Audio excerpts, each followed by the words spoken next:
Hello, empowered principals. Happy Friday. It's so good to be here with you.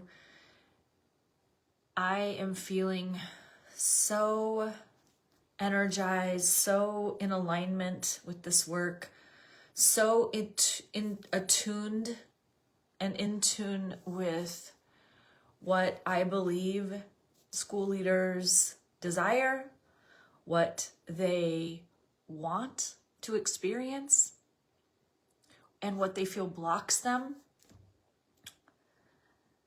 I am feeling so much love, so much compassion, so much expansiveness in myself. And I know when I'm feeling that, that is a result of the expansiveness that's happening out in the world in the greater good for each and every one of you. I just got off the call. I was at this Change the Stars Summit. It was an online summit. You can actually still contribute. It's for children in Haiti.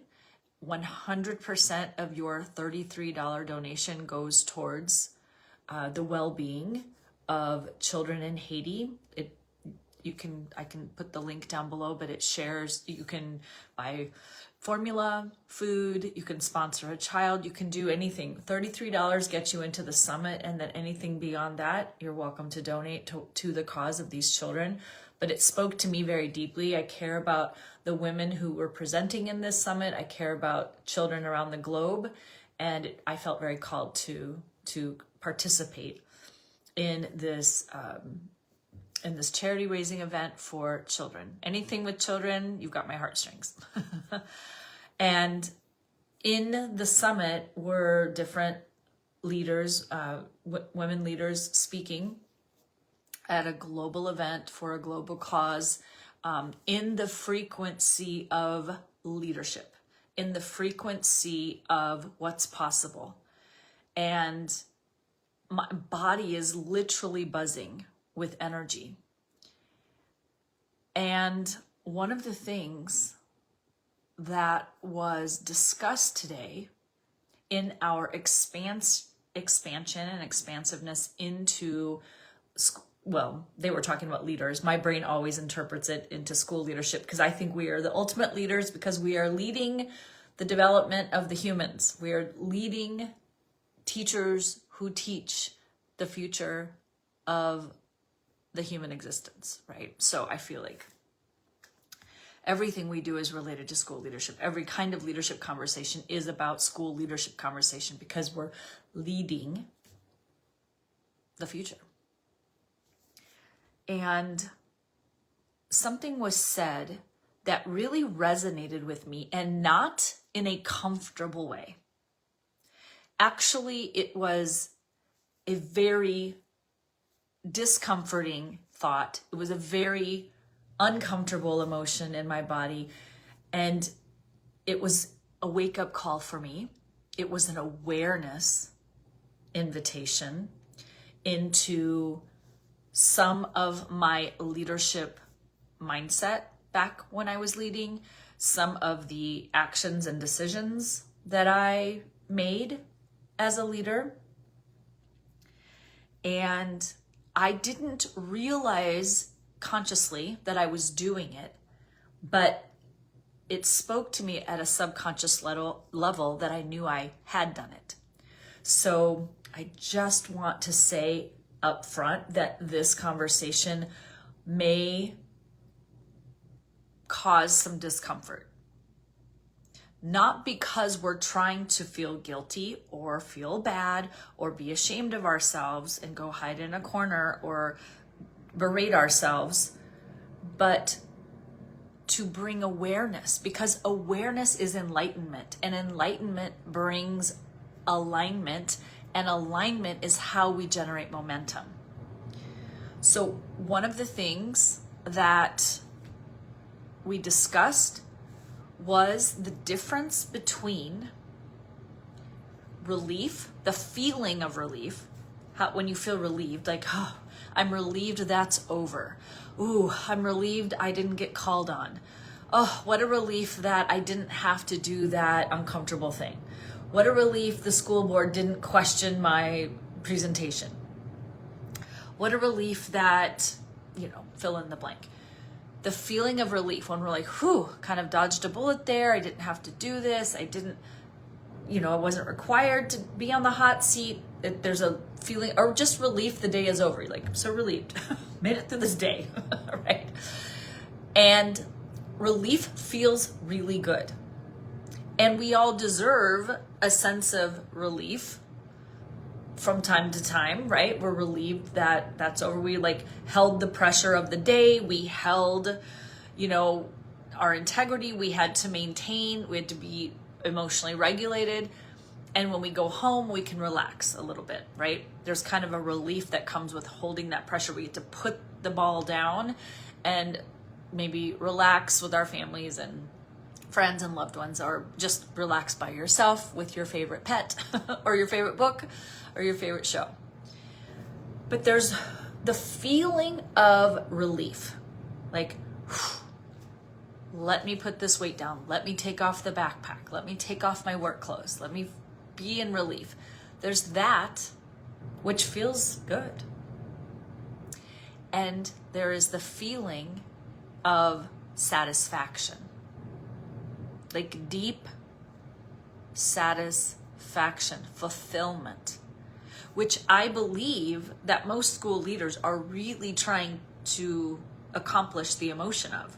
We want to be satisfied at the end of the day. We want to feel good, not from a glad that day's over, relief, so that I can go buffer and distract and, do something that takes me away from the pressure and the stress and the pain of my job, but to feel deeply satisfied and this level of fulfillment and contentment that comes with satisfaction. And the path that gets us to relief is different than the path that gets us to satisfaction. I've been thinking about this for the last hour before I jumped on here, because I wanted to kind of metabolize what this meant for me personally and why it really struck my heart. And I'll be very vulnerable as I share this with you. I remember when I first became a principal, and I had a superintendent that loved me. I had a superintendent that loved everybody. And he also didn't love, well, I wouldn't say he didn't love conflict, but just there wasn't a lot of conflict amongst the leadership team. We had, intense discussions and debates on what was the best path and approach, and he was very adamant. He had a certain he was very defined in his values, and I loved that about him. There was, we knew where we were headed. I didn't always agree, but I felt like I could trust that he was convicted to his belief systems and his values. But I did not, other than being on the hot seat of being a brand new principal and trying to learn and figure out everything, I didn't feel like I was on the hot seat when it came to evaluation. When you're a teacher, every other year, every year, depending on your district, you are required to be observed and to be evaluated and to have a pre-conference and then be evaluated and have the post-conference and discuss that and go. So there's a level of accountability and a standard that you're required to meet. And you, as a teacher, you have to hold that pressure. You have to be willing to feel that stress or pressure during those moments of pre-conversations, your pre-meeting, your observation itself, the post-meeting, and then what your next steps are, and writing your goals and the whole evaluation process, which I know can be tedious, but the teachers are just become capable at holding that pressure, being able to come up with a lesson plan that's in alignment with goals and perform and prepare that lesson and conduct it in a way that's authentic for kids and authentic for them to the best of their ability. And then they have the courage to come in and sit down and receive feedback from their superiors. And they hold space for that. We all did as teachers. I noticed that as a principal, I had other pressures that I was expected to hold kind of on the daily, but I wasn't feeling like I was being held as accountable when it came to the formal evaluation process because our site administrators didn't have that. And this was a long time ago, okay? So I remember feeling relief that I didn't have to be observed anymore, evaluated anymore, although I was. But in my mind, I was feeling a sense of relief. And I'm not proud to share that with you because you can see where my mind was like, oh, I've reached a certain level, a certain status, title, certain level of positional authority, power, whatever you want to call it, where I was no longer being held to that level of pressure or that type of pressure.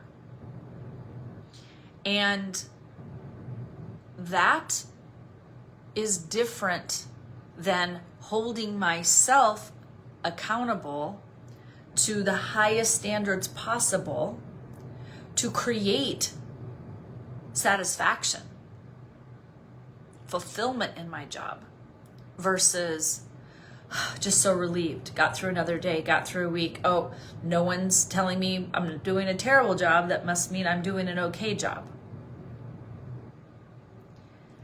And I share this with you because there are times when leaders use their positional title, status, power, authority to create a bubble of relief around them, and they use it to protect them from the discomfort of expansion, of learning, of growing, of failing that is required to create higher levels of influence, to be a person of influence, to be a person who creates impact, to be a leader. There is discomfort that comes with having the courage to speak up, having the courage to have your voice heard, having the courage to stand up in front of your school and be seen, to stand up in a district level administrative meeting and ask a question, or to speak up when you feel something is not in the best interest of your school. So this really hit me at a deep level, that part of our work as a school leader is to explore for ourselves in what areas might we be choosing relief versus striving for satisfaction.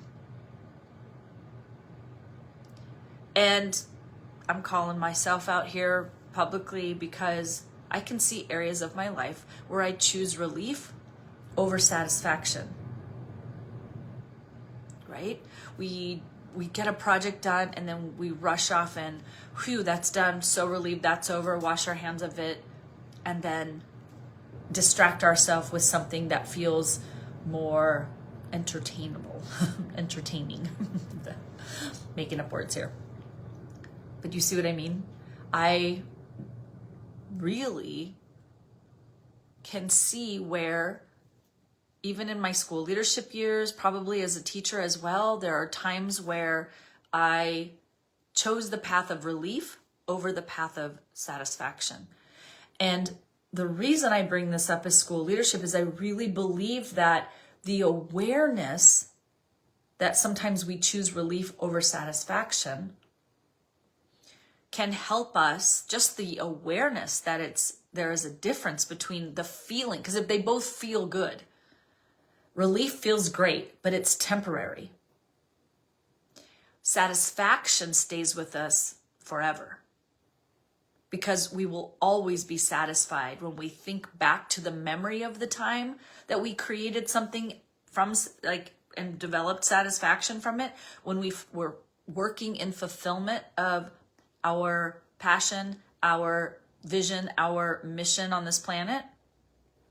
When we accomplish something that feels deeply satisfying, even though it was hard, even though it took longer than we thought, even though, it required us to go down all kinds of, detours and setbacks, and there were delays, but to feel that deep satisfaction that comes with, I did this. And it can be something as simple as there's a satisfaction of how you showed up as a person today, as a school leader today. You go home not just to be relieved from your position, to have relief that it's over, but to be satisfied in how you showed up today. So you can start to walk down the path of satisfaction by being satisfied with who you're being today and why you're doing what you're doing, why you're making the decision you're making, why you're choosing the actions you're taking, why you're having that conversation, why you're going to allow yourself to be uncomfortable or to exhibit courage or to let the butterflies fly within you, but to stand in alignment with what you believe is the right thing to do, and go home satisfied with yourself, that you stayed in alignment, that you showed up in service of your school, of your students, of your staff members, of your families, of your district, of yourself. Because here's the thing. Being in service is also in service to you. It's in alignment. What's good for your students is good for your teachers.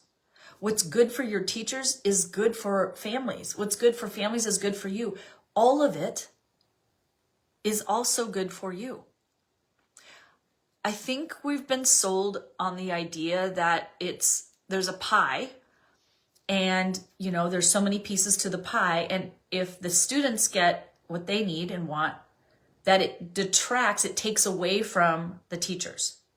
If students get what they need, that depletes teachers. They don't get a piece of the pie. Or if teachers get what they want, then admin doesn't get a piece of the pie. And we have a lot of conversations, and we create disconnect. We create the silos. We create the separateness between what students need, what staff needs, what admin needs. But if you think about it, and it was said so beautifully, it brought me to tears in this summit this morning, which was this: when you change the stars for the children of Haiti, you change the stars for all of us, because we all look at the same stars. So the impact and the satisfaction that you seek comes from serving and providing students and staff and families and district what they need, because we all actually need the same thing. Satisfaction is universal. School isn't, well, if you get this, then I don't. It's not a zero-sum game. It is what is in the greatest interest for us and for them and for the greater good. I can't imagine if you took a poll at your school, you asked admins, district admins, site admins, you asked everyone in between, you asked support staff, certificated staff, you asked kids, you asked families, you asked community members who don't have kids at your school, but they live in your community. If you asked them, you polled them and said, would it feel good to you? Would you be satisfied if students felt safe at school, were being taught how to engage socially, were learning how to regulate themselves emotionally, were learning techniques for cognitive and academic development. They were learning social techniques. They were learning emotional and mental techniques. They were learning how to be a human. And that our goal here is that for the satisfaction of learning, this like feeling satisfied and proud of ourselves for having courage, trying hard things, being willing to fail, not from a pressure cooker, like stress, top-down stress, where we're crushing kids, but from teaching them how to expand their capacity to hold pressure. Teaching teachers how to expand their capacity to hold pressure. Leaders practicing holding pressure, because we're the bridge. And if people are going to walk over our bridge as leaders and follow us over the bridge of leadership, that bridge has to be tested. That bridge has to be, really, what's the word I'm looking at? Reinforced, strengthened. We can't say, hey, 500 kids and 1,000 parents and 150 staff members walk over this bridge, but we don't know if it's going to work or not. Because we're just worried about relief. We just want it to be comfortable. We want it to be easy. We want to get in. We want to get out. We want to go home, put on our sweats. Okay? We're just a human. Versus, I'm going to work on my capacity for strength.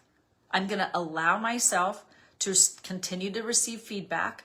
I'm going to not mask behind the title, status, power that I have to no longer be under pressure, to no longer have to receive feedback, because now I'm in a leadership position and I tell people what to do. They don't tell me, right? To be protected and relieved from the pressures of leadership, from the pressures of teaching, from the pressures of learning. We're expecting students to hold the pressure of having to learn hard things all day long, to having to regulate their bodies, having to regulate their minds, their emotions, their social interactions. It's pretty incredible the expectations we have for young children and teens. And yet the adults feel a sense of relief because they're like, oh, I'm no longer a student. I'm no longer a child. I don't have to go through that pressure anymore. And this is why we fracture. This is why we have breakdowns. This is why there's so much stress. This is why we feel that we are at our limit of capacity to handle the pressures that are coming our way.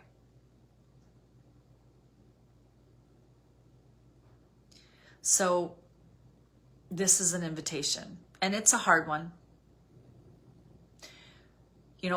Looking around for what ways are we simply looking for relief from the pressure versus what would it look like if I showed up as the leader whose goal is satisfaction, who's willing to do the work required to hold the pressure, to expand the capacity for pressure, to not hide behind my title, to continue to have to grow, to be a lifelong learner, as we tell kids that we expect them to be, to really be in lifelong learning and leadership, which is there's limitlessness to our capacity to learn, our capacity to grow, our potential. We will never know our potential until our last living day on the planet. That was our potential. But if we want to explore what it looks like to walk, down the path of empowerment, and how far can we go? And can we not just walk, but can we get in a car and drive and go a little faster? Or not even that, can we fly? There's different levels, right? We can walk on the ground, we can drive in a car, we can take a train, a boat, or we can fly. But that requires us to look at what satisfaction versus relief looks and feels like. And the difference that I see is relief is getting me through the day, like doing my job, like meeting the standard, but then putting down the pressure. And it feels like it's the standard of which you're like, I met the standard, and now I can, like, you're going across the monkey bars and you made it to the end, now you can drop. And you're relieved, it's done. But satisfaction is, who am I being? How am I experiencing this? How am I showing up?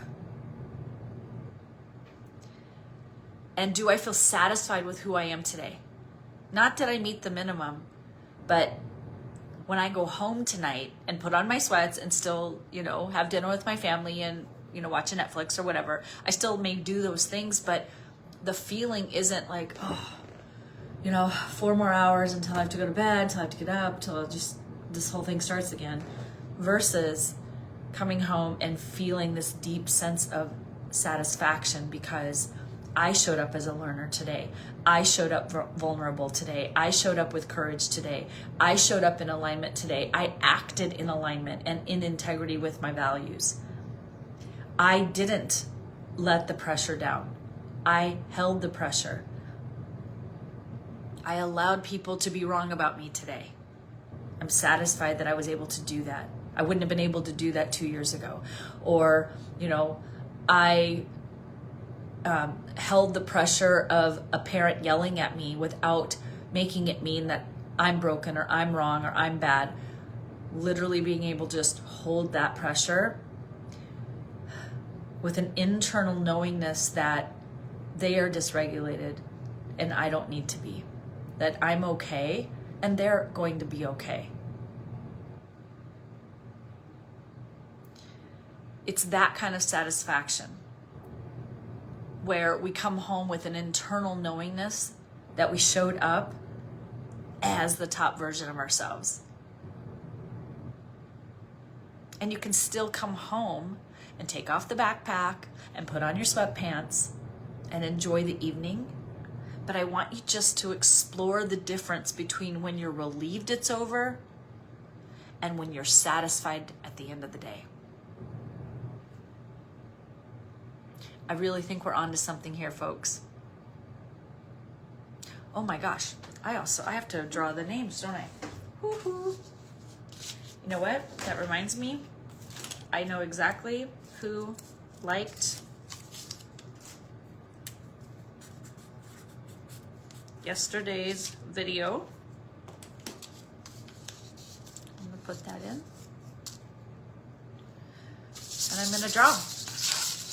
Day 4, 444 Empowered Principal Buckaroos. Credits towards program. Are you ready?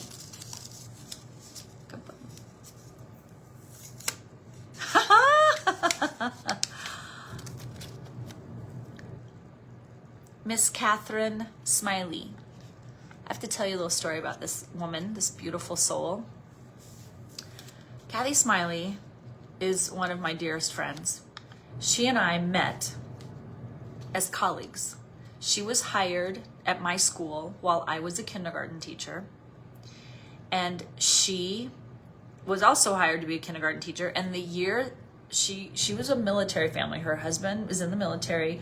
She's a military wife, one of the best wives I've ever met in my whole life. And also one of the best mamas I've ever met. She has twin boys. And at the time I met Kathy Smiley, her boys were 5 years old and they were entering into kindergarten. And she got hired as a kindergarten teacher. So her two boys, were in kindergarten her first year. And so one was in Mrs. Brown's class, another one was in Mrs. Girola's class. And we are the best of the friends. I don't know if you know this about me, but these 4 women, myself, Kathy, Mrs. Brown, Mrs. Girola, and then a couple other teachers. One was a special ed teacher. She's now teaching she was teaching second and third grade, and now she's a reading specialist. Mrs. Corbett, and then my dear, dear West Coast mama, Mrs. Walden. She is like a mom to me. I love her so much. the 6 of us get together. For the last 20 years, we've gotten together, on average twice a year. Once in the fall, once in the spring. We have a girls' weekend. Kathy's one of these women. But Kathy's heart, Kathy's wisdom, Kathy's positivity in life knows no bounds. This woman has taught me so much about life.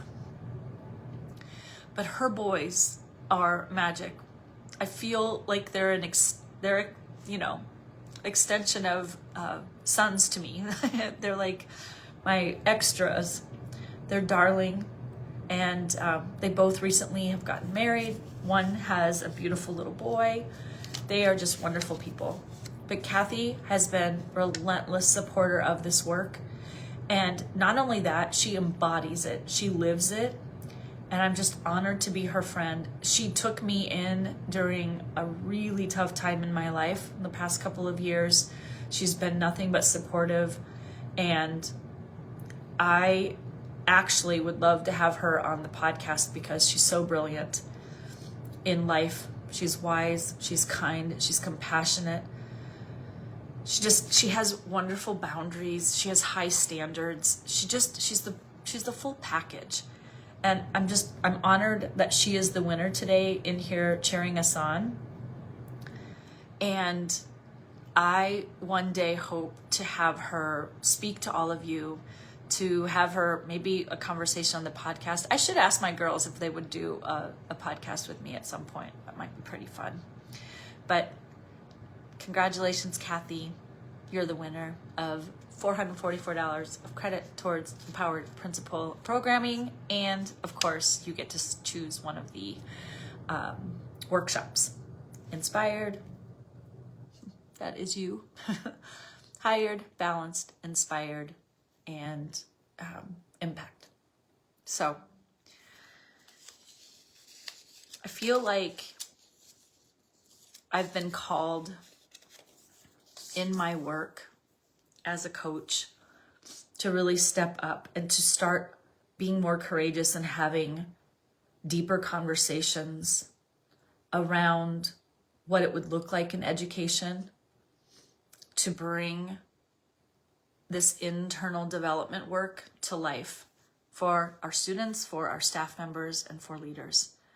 And if this inspires you, if you feel called to this work, I really do invite you to join us next week for Leadership Luxury. I can put the link down in the notes, in the comments, sorry. And if you feel compelled to be a part of these conversations, I have a program called the Empowered Principal Collaborative. It's a weekly group coaching program. It's just, you could jump on a Zoom for 1 hour a week. That's it. You also have access to me. You have the ability to schedule one-on-one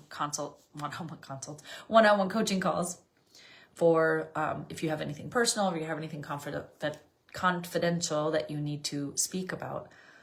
But I know there are people out in the field who want to have these conversations, but might not feel the courage to do it with their, or maybe the climate is not such that you feel safe enough or that you feel that you are allowed to have these kinds of conversations. But in EPC, you can. And in this group, we can. I love you. I care about you. I care about how you're feeling about yourself, your staff, your students, your school. It matters to me so deeply. And I will show up every day relentlessly committed to your well-being, to your influence, to your impact, to your legacy, because the work you're doing in the world really contributes to the greater good. There's so many professions that do, and education is one of them. It's an honorable profession. It is a necessary, essential profession. We are developing the young humans while also developing ourselves and leading our staff in personal and professional development. It's such a beautiful thing. Thank you for being here with me today. I look forward to seeing you tomorrow, and I shall see you in this group.